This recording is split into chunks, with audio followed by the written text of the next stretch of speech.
안녕하세요. 책과 함께하는 시간입니다. 오늘은 김유정 작가의 봄봄을 읽어드리고자 합니다.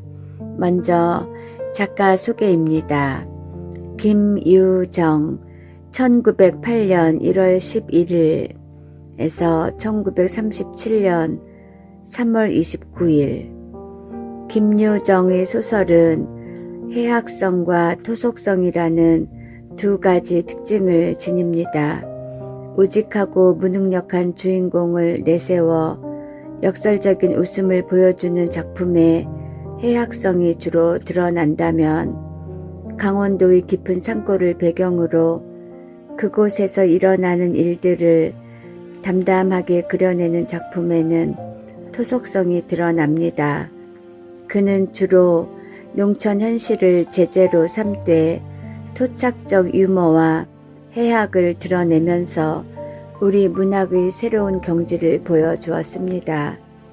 궁핍한 상태에 있는 농촌이지만 그가 소설의 세계로 끌어들이면 웃음으로 승화됩니다. 그러한 그의 근본적인 힘은 인간에 대한 애정이라 할 수 있습니다.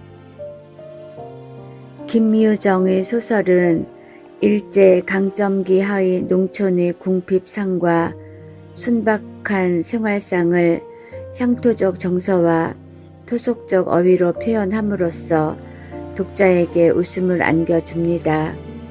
주요 작품으로는 금 따는 콩밭, 봄봄, 산골, 동백꽃, 산골 나그네 등이 있습니다. 오늘 읽어드릴 작품 봄봄은 농촌을 배경으로 우직하고 순박한 대를 사위가 그를 이용하는 교활한 장인과 혼인 문제를 중심으로 벌이는 갈등을 해학적이고 토속적으로 그린 작품입니다. 또한 해학적 웃음 뒤에 농촌에 대한 날카로운 현실 인식이 숨어있는 작품이기도 합니다.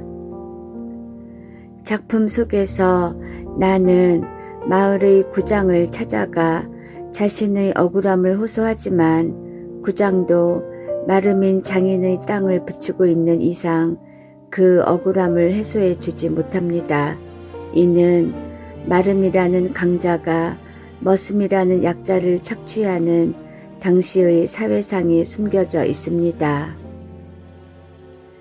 작품 속으로 들어가 보겠습니다. 봄봄. 장인님, 인제 내가 이렇게 뒤통수를 긁고 나이가 찼으니 성례를 시켜줘야 하지 않겠느냐고 하면 대답이 늘 이 자식아 성례고 뭐고 미처 자라야지 하고 만다. 이 자라야 한다는 것은 내가 아니라 내 아내가 될 점순이의 키 말이다. 내가 여기에 와서 돈 한 푼 안 받고 일하기를 3년 하고 꼬박이 7달 동안을 했다. 그런데도 미처 못 자랐다니까 이 키는 언제야 자라는 겐지 짜장 영문 모른다. 일을 좀 더 잘해야 한다든지 혹은 밥을 많이 먹는다고 노상 걱정이니까 좀 덜 먹어야 한다든지 하면 나도 얼마든지 할 말이 많다. 하지만 점순이가 안직 어리니까 더 자라야 한다는 여기에는 어째 볼 수 없이 고만 벙벙하고 만다. 이래서 나는 애초 계약이 잘못된 걸 알았다. 이태면 이태, 3년이면 3년, 기한을 딱 작정하고 일을 했어야 할 것이다. 덮어놓고 딸이 잘하는 대로 성례를 시켜주마 했으니 누가 늘 지키고 섰는 것도 아니고 그 키가 언제 자라는지 알 수 있는가. 그리고 난 사람의 키가 무럭무럭 자라는 줄만 알았지 붓배기 키에 무로만 벌어지는 몸도 있는 것을 누가 알았으랴. 때가 되면 장인님이 어련하랴 싶어서 군소리 없이 꾸벅꾸벅 일만 해왔다. 그럼 말이다. 장인님이 제가 다 알아차려서 참, 너 일 많이 했다. 그만 장가 들어라. 하고 살림도 내주고 해야 나도 좋을 것이 아니냐. 시치미를 딱 떼고 도리어 그런 소리가 나올까 봐서 지레 펄펄 뛰고 이 야단이다. 명색이 좋아 대릴 사위지 일하기에 싱겁기도 할 뿐더러 이건 참 아무것도 아니다. 숙맥이 그걸 모르고 점순이 키 자라기만 까맣게 기다리지 않았나. 언젠가는 하도 갑갑해서 자를 가지고 덤벼들어서 그 키를 한번 재볼까 했다마는 우리는 장인님이 내외를 해야 한다고 해서 마주 서 이야기도 한마디 하는 법 없다. 우물길에서 언제나 마주칠 적이면 겨우 눈 어림으로 재보고 하는 것인데 그럴 적마다 나는 저만큼 가서 제이미 키도 하고 논둑에다 침을 퇴하고 뱉는다.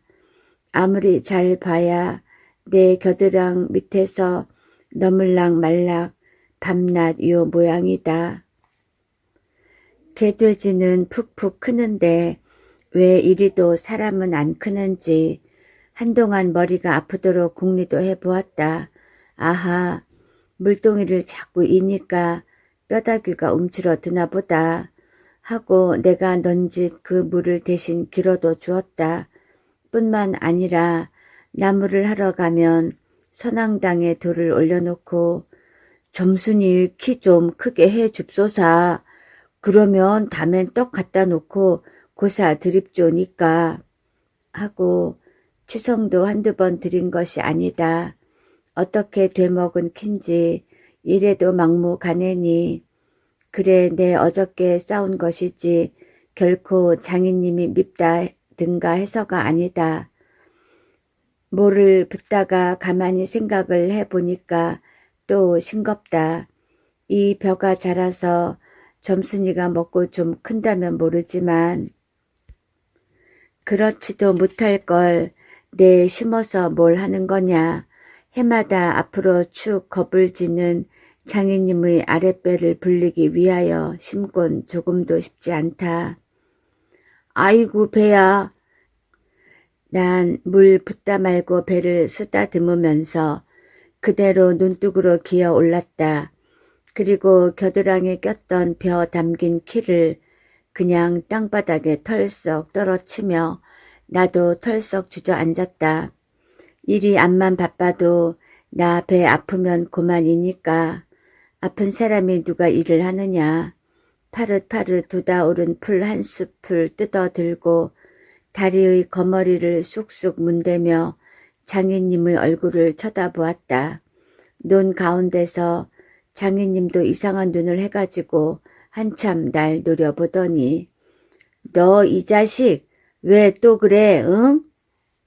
배가 좀 아파서요 하고 풀 위에 슬며시 쓰러지니까 장인님은 약이 올랐다. 저도 논에서 철벙철벙 둑으로 올라오더니 잡은 참 내 멱살을 움켜잡고 뺨을 치는 것이 아닌가. 이 자식아 일하다 말면 누굴 망해 놓을 셈속이냐. 이 대가리를 까놓을 자식. 우리 장인님은 약이 오르면 이렇게 손버릇이 아주 못됐다. 또 사위에게 이 자식 저 자식 하는 이놈의 장인님은 어디 있느냐. 오죽해야 우리 동리에서 누굴 막론하고 그에게 욕을 안 먹는 사람은 명이 짜르다 한다. 조그만 아이들까지도 그를 돌려 세워놓고 욕피리 하고 손가락질을 할 만치 두루 인심을 잃었다. 본 이름이 봉필이니까 하나 인심을 정말 잃었다면 욕보다 읍의 배 참봉댁 마름으로 더 잃었다. 번이 마름이란 욕 잘하고 사람 잘 치고 그리고 생김 생기길 호박해 같아야 쓰는 거지만 장인님은 외양이 똑 됐다.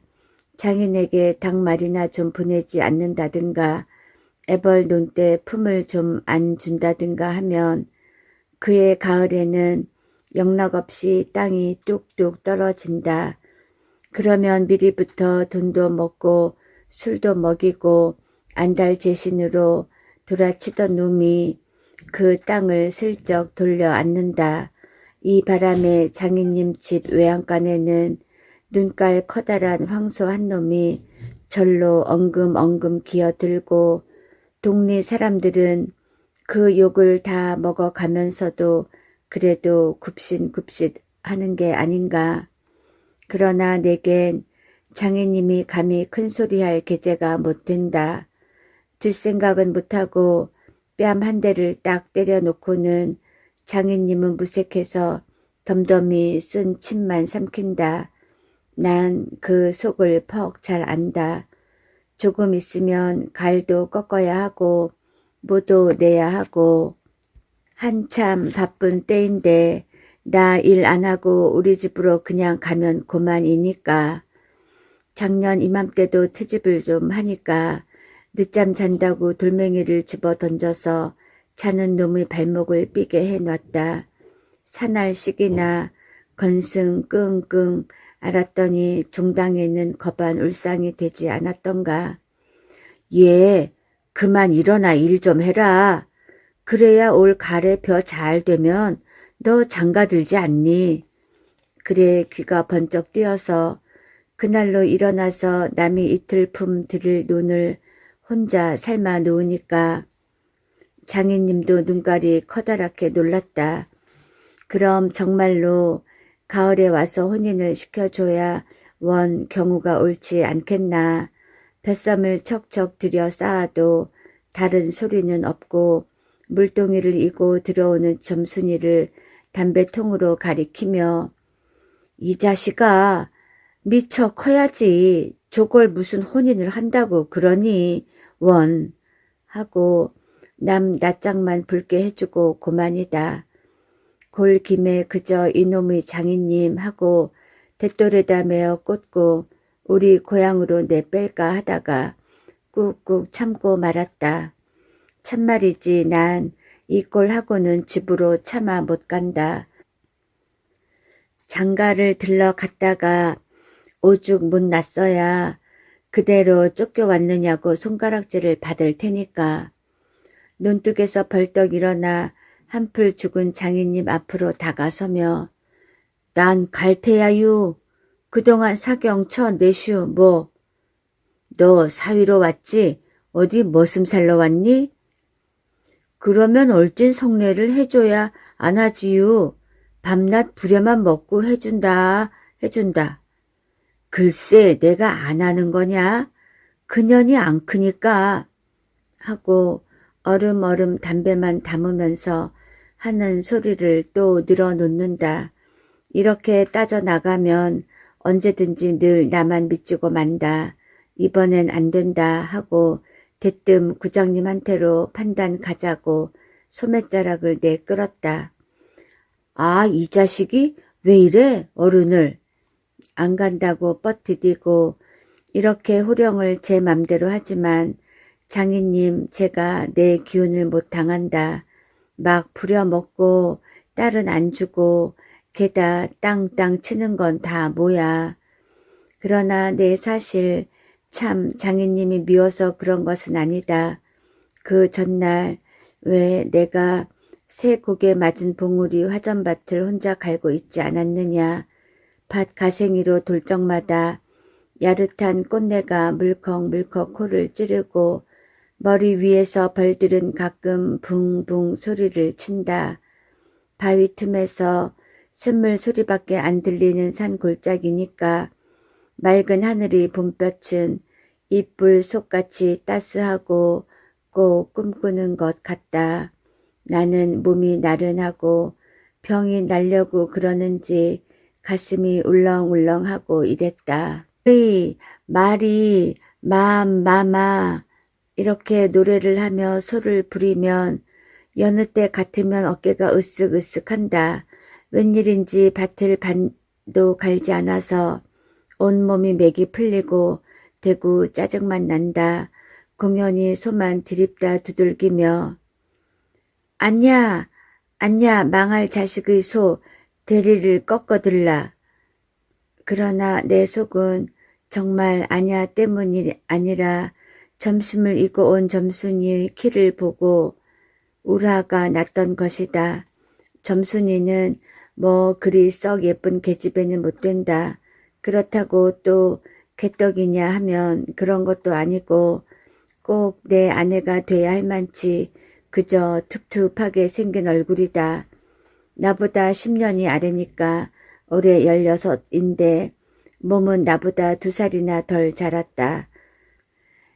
남은 잘도 훤칠이들 크건만 이건 위아래가 뭉툭한 것이 내 눈에는 헐없이 감참외 같다.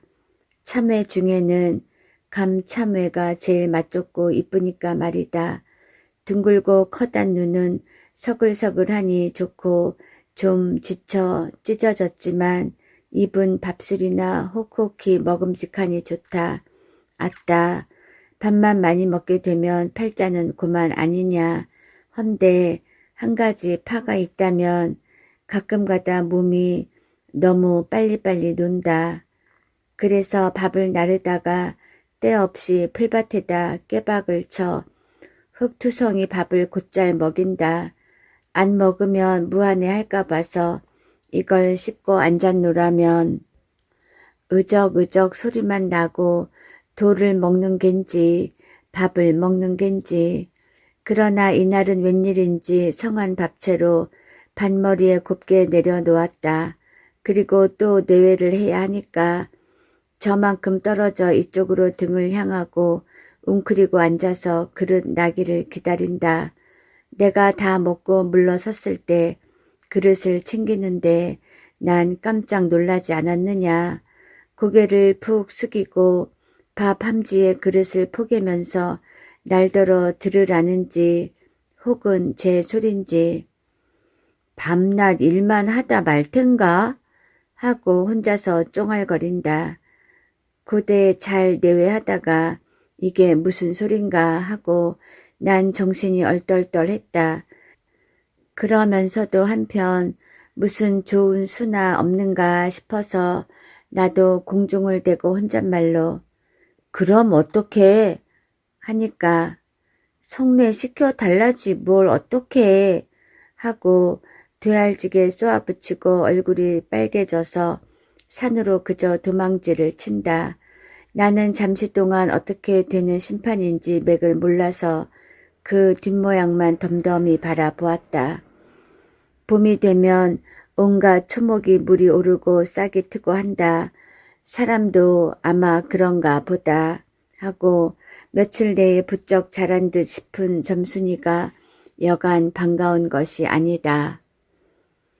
이런 걸 멀쩡하게 안직 어리다고 하니까 우리가 구장님을 찾아갔을 때 그는 살인문 밖에 있는 돼지우리에서 죽을 퍼주고 있었다.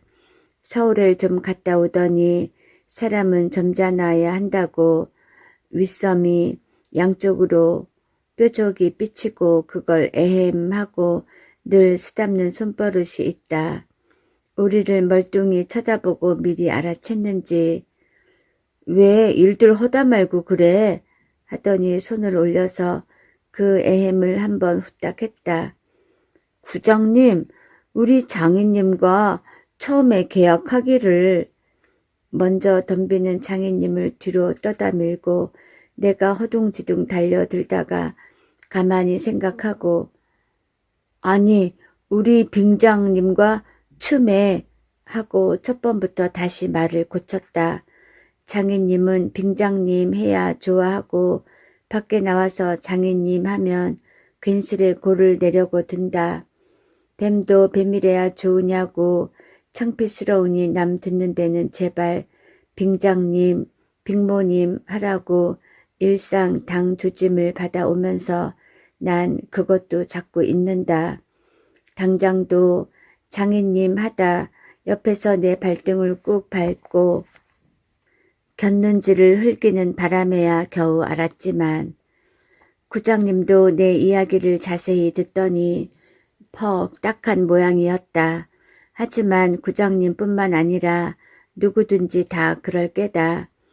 길게 길러둔 새끼 손톱으로 코를 후벼서 저리 탁 튀기며 그럼 봉필씨 얼른 성례를 시켜주구려. 그렇게까지 제가 하고 싶다는 걸 하고 내 짐작대로 말했다. 그러나 이 말에 장인님이 삿대질로 눈을 부라리고 아 성례고 뭐고 계집애 년이 미처 자라야 할 게 아닌가 하니까 그만 멀수룩해서 입맛만 쩍쩍 다실 뿐이 아닌가. 그것도 그래. 그래 거진 4년 동안에도 안 자랐다니 그 킨 언제 자라지요? 다 그만두고 사경 내슈. 글쎄 이 자식아 내가 크질 말라고 그랬니? 왜 날 보고 떼냐? 빅모님은 참새만한 것이 그럼 어떻게 애를 낳지요? 장인님은 이 말을 듣고 껄껄 웃더니 코를 푸는 척하고 날 은근히 골리려고 팔꿈치로 옆 갈빗개를 퍽 치는 것이다. 더럽다. 나는 종아리의 파리를 쫓는 척하고 허리를 구부리며 그 궁둥이를 콱 때밀었다. 장인님은 앞으로 우쭐근하고 쌀이문깨로 쓰러질 듯하다.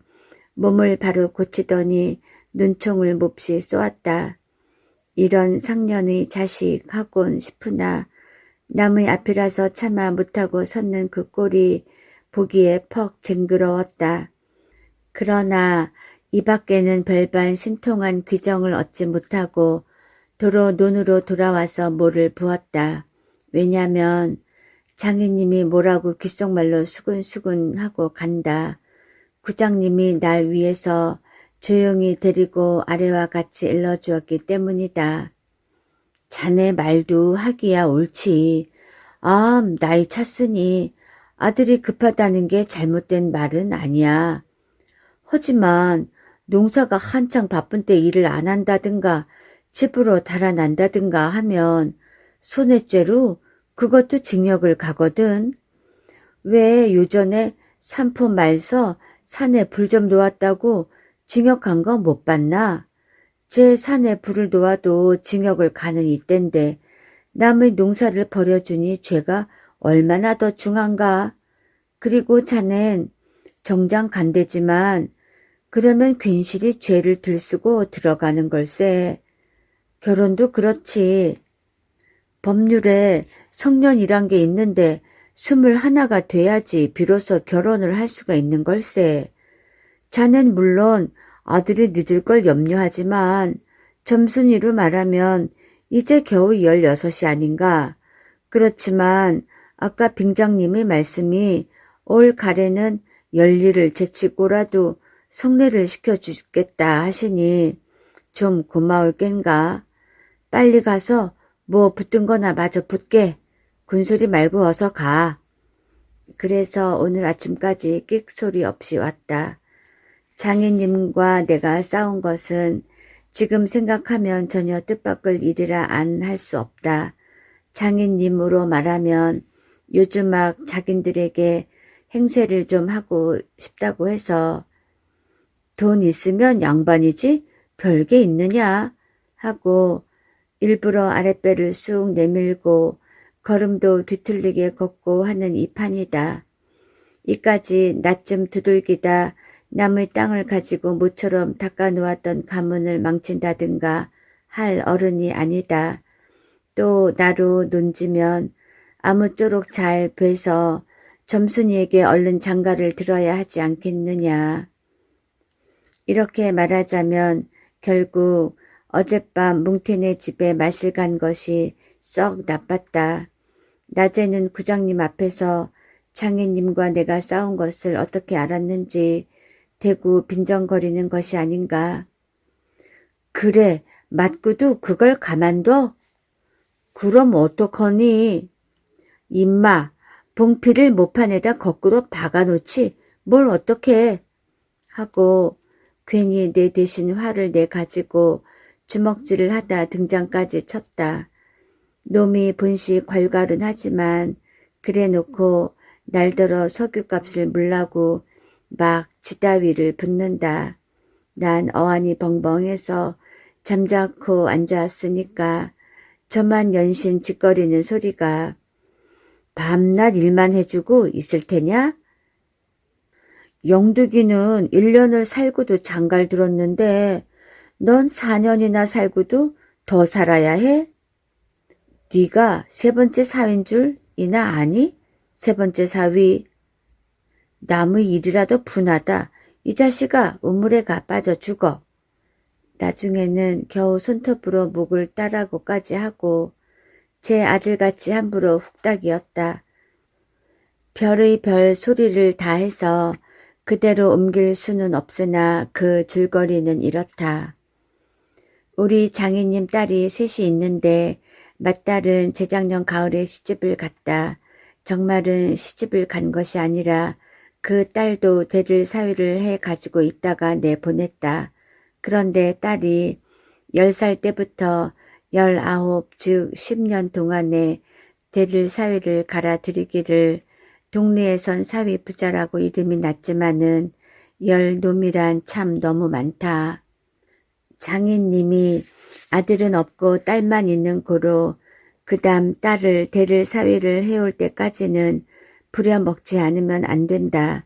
물론 머슴을 두면 좋지만 그 돈이 드니까 일 잘하는 놈을 고르느라고 연방 바꿔드렸다. 또 한편 놈들이 욕만 줄창 퍼붓고 심히도 부려먹으니까 벨이 상해서 달아나기도 했겠지. 점순이는 둘째 딸인데 내가 일테면 그 세 번째 대를 사위로 들어온 셈이다. 내 담으로 네 번째 놈이 들어올 것을 내가 일도 참 잘하고 그리고 사람이 좀 어수룩하니까 장인님이 잔뜩 붙들고 놓질 않는다. 셋째 딸이 이제 6살, 적어도 10살은 돼야 대를 사위를 할 테므로 그동안은 죽도록 부려먹어야 된다. 그러니 이제는 속 좀 차리고 장가를 들여달라고 떼를 쓰고 나자빠져라 이것이다. 나는 건으로 엉엉하며 귓등으로 들었다. 뭉태는 땅을 얻어 붙이다가 떨어진 뒤로는 장인님만 보면 공연히 못 먹어서 으릉거린다. 그것도 장인님이 저 달라고 할 적에 제 집에서 위한다는 그 감투를 선뜻 주었다면 그럴 리도 없었던 걸. 그러나 나는 뭉태란 놈의 말을 전수히 고지 듣지 않았다. 꼭 고지 들었다면 간밤에 와서 장인님과 싸웠지 무사히 있었을 리가 없지 않은가. 그러면 딸에게까지 인심을 잃은 장인님이 혼자 나빴다. 실토일지 나는 점순이가 아침상을 가지고 나올 때까지는 오늘은 또 얼마나 밥을 담았나 하고 이것만 생각했다. 상에는 된장찌개하고 간장 한 종지, 조밥 한 그릇, 그리고 밥보다 더 수부룩하게 담은 산나물이 한 대접, 이렇다. 나물은 점순이가 틈틈이 해오니까 2대접이고 4대접이고 멋대로 먹어도 좋으나 밥은 장인님이 한 사발 외엔 더 주지 말라고 해서 안 된다. 그런데 점순이가 그 상을 내 앞에 내려놓으며 제 말로 짓거리는 소리가 구장님한테 갖다 그냥 온담 그래? 하고 엊그제 산에서와 같이 되욱 쫑알거린다. 따는 내가 더 단단히 덤비지 않고 만 것이 좀 어리석었다. 속으로 그랬다. 나도 저쪽 벽을 향하여 외면하면서 내 말로 안 된다는 걸 그럼 어떡한담 하니까 쇠물 잡아채지 그냥 둬 이 바보야 하고 또 얼굴이 빨개지면서 성을 내서 안으로 셀쭉하니 퇴에 들어가지 않느냐.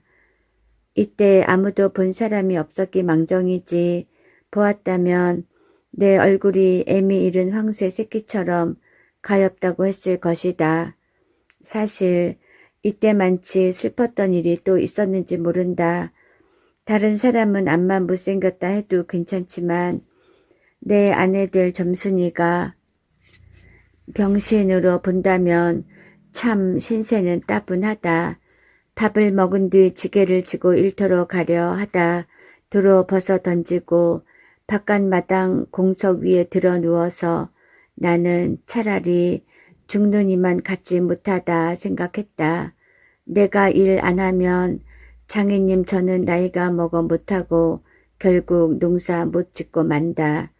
뒷짐으로 트림을 꿀꺽하고 대문 밖으로 나오다 날 보고서 이 자식아 왜 또 이러니?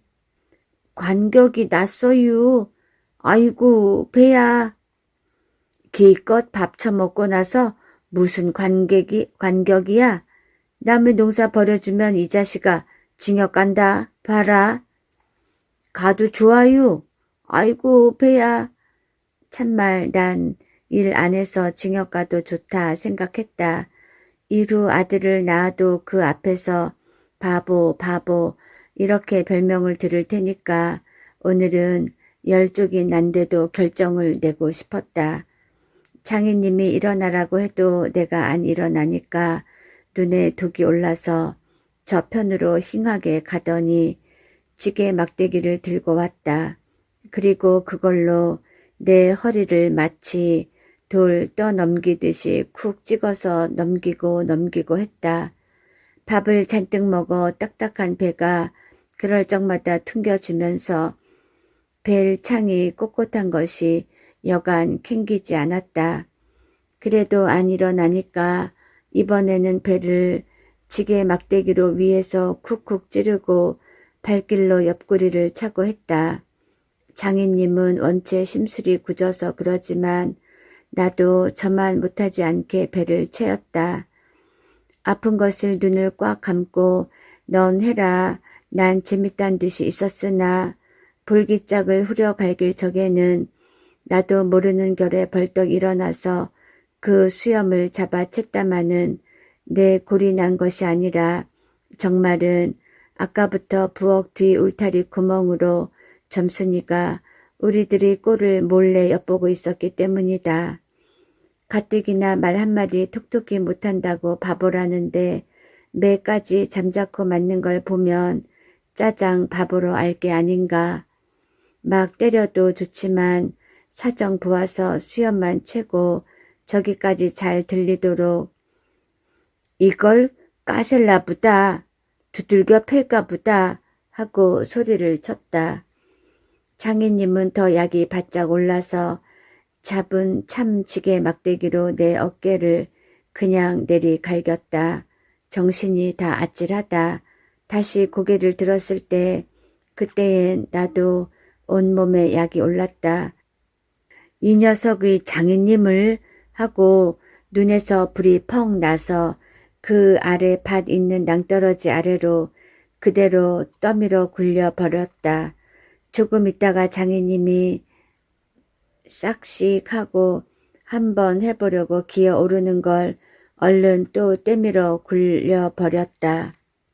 기어오르면 굴리고 굴리면 기어오르고 이러길 한 너댓 번을 하며 그럴 적마다 부려만 먹고 왜 성례 안 하지요?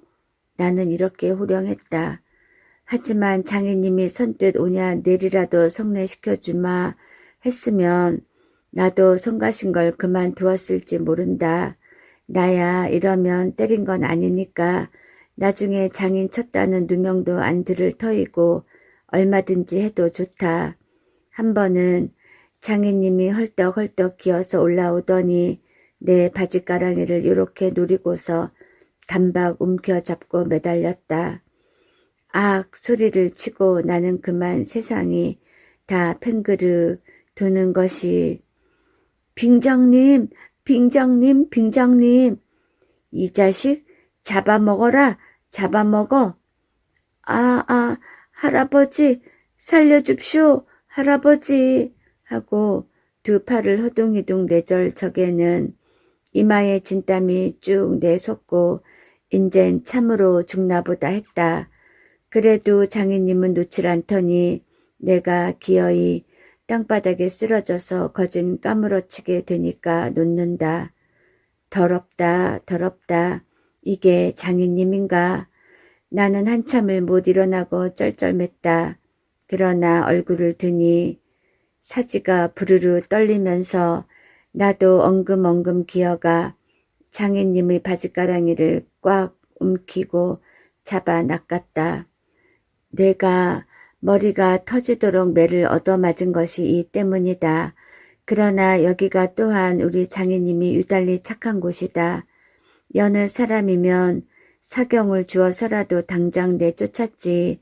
터진 머리를 볼 솜으로 손수 지져주고 호주머니에 희연 한 봉을 넣어주고 그리고 올 가랜 꼭 성례를 시켜주마. 암만 말고 가서 뒷골의 콩밭이나 얼른 갈아라 하고 등을 두덕여 줄 사람이 누구냐. 나는 장인님이 너무나 고마워서 어느덧 눈물까지 났다. 점순이를 남기고 인젠 내쫓기려니 하다 뜻밖의 말을 듣고 빙장님 인제 다시는 안 그러겠어요. 이렇게 맹세를 하며 부랴부랴 지게를 쥐고 일터로 갔다. 그러나 이때는 그걸 모르고 장인님을 원수로만 여겨서 잔뜩 잡아당겼다. 이놈아 놔라 놔. 장인님은 헛손질을 하며 솔개미에 챈 닭의 소리를 연해 질렀다. 놓긴 왜 이왕이면 호되게 혼을 내주리라 생각하고 짓궂이 더 댕겼다마는 장인님이 땅에 쓰러져서 눈에 눈물이 핑 도는 것을 알고 좀 겁도 났다. 할아버지 놔라 놔라. 그래도 안 되니까 예 점순아 이 악장의 안에 있었던 장모님과 점순이가 헐레벌떡하고 단숨에 뛰어나왔다. 나의 생각에 장모님은 제 남편이니까 역성을 하는지도 모른다. 그러나 점순이는 내 편을 들어서 속으로 고소해 하겠지. 대체 이게 웬 속인지.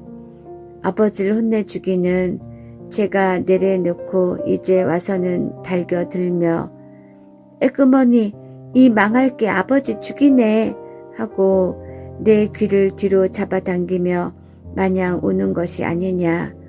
그만 여기에 기운이 탁 꺾이어 나는 얼빠진 등신이 되고 말았다. 장모님도 덤벼들어 한쪽 귀마저 뒤로 잡아채면서 또 우는 것이다. 이렇게 꼼짝도 못하게 해놓고 장인님은 지게 막대기를 들어서 사뭇 내려 조졌다. 그러나 나는 구태여 피하려 하지도 않고 암만 해도 그 속을 알 수 없는 점순이의 얼굴만 멀거니 들여다 보았다. 이 자식 장인 입에서 할아버지 소리가 나오도록 해. 김유정의 봄봄이었습니다. 그 뒤로 어떻게 되었을까요? 궁금해지네요. 감사합니다. 편안한 밤 되세요.